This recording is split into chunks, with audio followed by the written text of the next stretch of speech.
Lalana lalovana rehefa te ahay basy ianao voalohany indrindra. Zay mahatonga antsika rehefa mitendry basy tsy ohatry ny gitara zao tendrena dia ohatra. Fa ny basy amin'ny ankapobeny rehefa mitendry dia mitendry tsirairay tsika manaraka an'ilay cadence an'ilay rythme. Voalohany indrindra, inona ny asan'ity gitara basy ity? Ny gitara basy amin'ny ankapobeny dia miaraka amin'ny instrument rehetra ilay izy. Fa ny bateria no tena iondànany. Zany hoe ny basy sy ny bateria mila miaraka tsara. Faharoa manarak'izay ny basy dia manome groove. Ohatrany hoe ilay manome groove, ohatr'izao ohatra hoe mitendry zany tsika.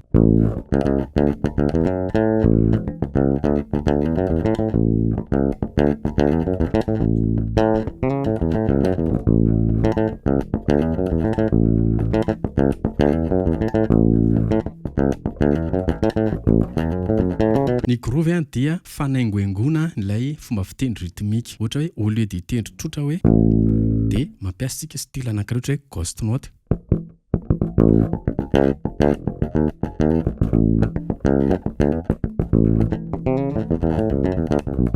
Asina style kely, asina ohatra ny karazana épice kely, ohatra hoe sauce kely zany apatsiro anazy. Ny fahatelo mila manome harmonisation tsika mitovy tonalité amin'ny instrument hafa. Tsy hoe ny basy hafa ny tonalité dia ny clavier hafa ny tonalité, fa mila miaraka amin'ny rehetra izy.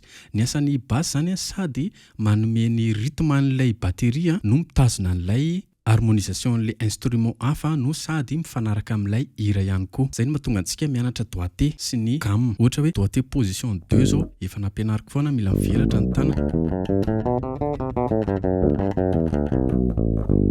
Miankina amin'ny tonalité, mila voafehintsika zany tonalité 12 ao anatin'ity gitara basy ity. Na 6 corde amin'ny bassinao, na 4 corde, na 5 corde dia misy doigté efa atokana ho an'izay mila ianarantsika. Faefatra dia manome an'ilay rôle hoe low end. Ny low end dia manome an'ilay feo matavy ambany. Raha tsika zao mihaino sono complet ka tsy suba eo dia manta be ny feo iny. Rehefa misy ny suba dia maheno an'ilay vibration tsika dia mahazo aina be ny vatantsika mihaino anazy. Raha vao tsisy ny gitara basy dia manta be io hira io. Zay mahatonga antsika rehefa mitendry basy tsy ohatry ny gitara. Ny gitara zao tendrena dia ohatra.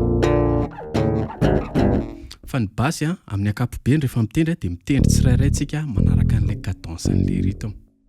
Ohatra hoe ilay rythme zao hoe 1 2 3 4 1 2 3 4 1 2 3 4 1 2. Sady manaraka ny gamme an'ilay hira ianao no manaraka ny ton an'ilay hira eo amin'ny premier ton. Zay ny eo amin'ny ankapobeny. Fa dimy dynamique sy variation. Ohatra ny zay ao anatin'izay zany tsika dia mila mahafehy ny lesona karazany 100 fomba fitendry samihafa ao anatin'ny gitara basy. Ao anatin'izany antsoina hoe numéro 1.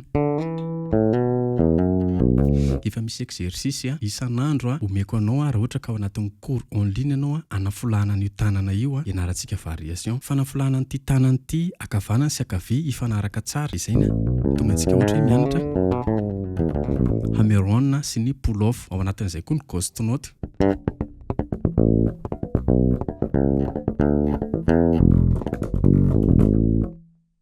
Sy ny teknika ho alikin'ny basy ohatra hoe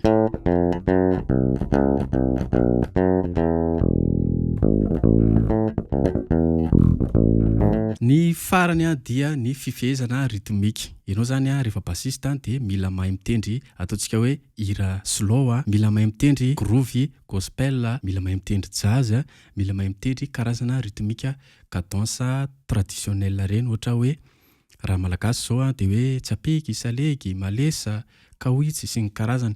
Zay no mila ianarantsika. Ankoatran'izay raha hira slow iny hitaizana ny sofintsika mba ho zatra manana ilay habitude hoe oreille musicale ho antsika. Zay ny vidéo antsika, partageo ilay izy. Raha tianao hitohizan'ny fizarana eto amin'ny page dia mitenena hoe go.